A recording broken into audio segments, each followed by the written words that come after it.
Ini bisa dibangun tembok sebesar ini. Kira-kira jadi orang bau-bau, jadi orang Kepulauan Buton bangga atau tidak? Saya bangga, akan saya ceritakan kepada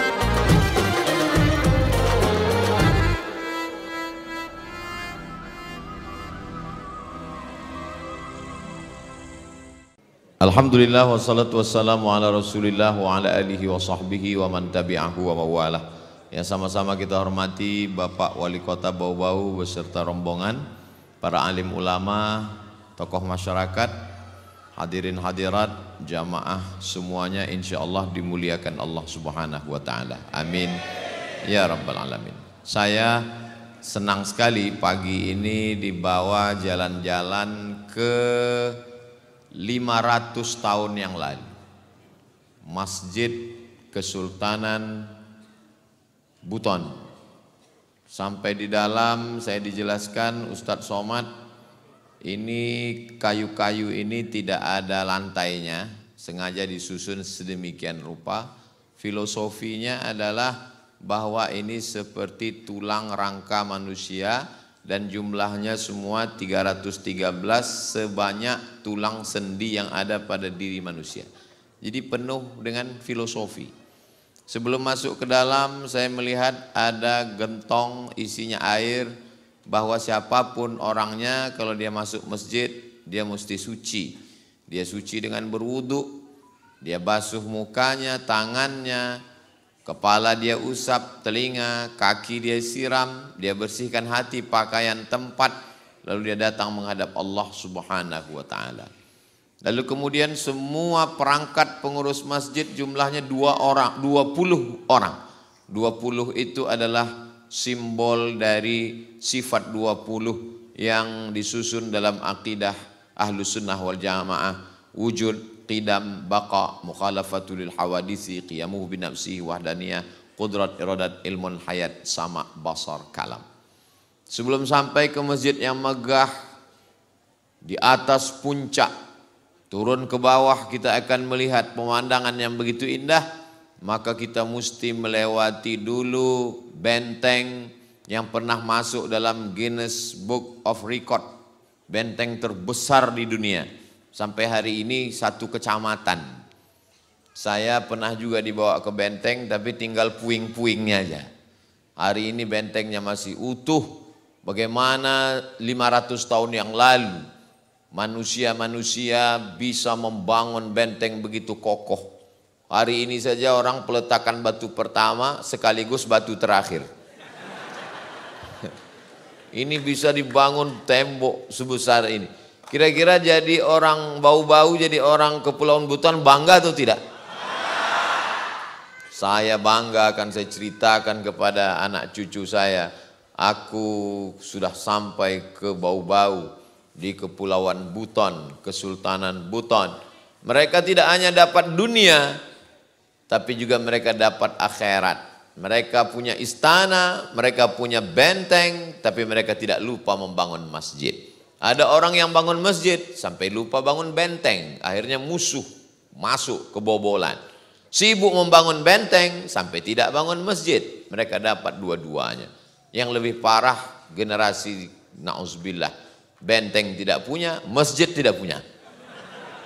Maka datang kemari anak-anak muda, siap menjaga benteng, siap jaga masjid. Allahu Akbar. Jangan lupa nikah. Itu juga benteng keimanan. Lalu kemudian lama ngobrol dengan Pak Wali, banyak konflik terjadi ketika raja meninggal, terjadi perebutan. Kata anak, anak yang berhak. Kata adik, kakak, keluarga, saudara kandung berhak. Itu tidak terjadi di Kesultanan Buton. Kenapa? Karena mereka punya satu majelis yang bermusyawarah untuk mengangkat sultan. Artinya apa? Persis ajaran Islam, ada yang disebut dengan ahlul halli wal aqdi. Ada kelompok masyarakat yang memilih, yang bermusyawarah berdasarkan firman Allah, wa amruhum syura bainahum.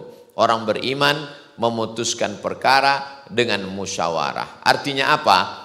Orang barat kerajaan Prancis, kerajaan Inggris, kerajaan Belanda masih mengangkat berdasarkan monarki, keturunan.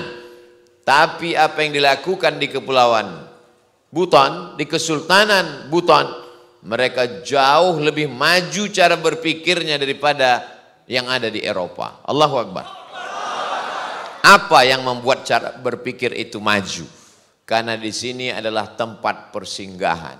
Orang yang datang dari kerajaan-kerajaan tua, dari Jazirah Arab, dari Yaman, dari Irak, maupun pecahan kerajaan timur yang pernah besar, dari berbagai macam peradaban itu, akhirnya mereka kolaborasi bersama melahirkan sebuah kekuasaan.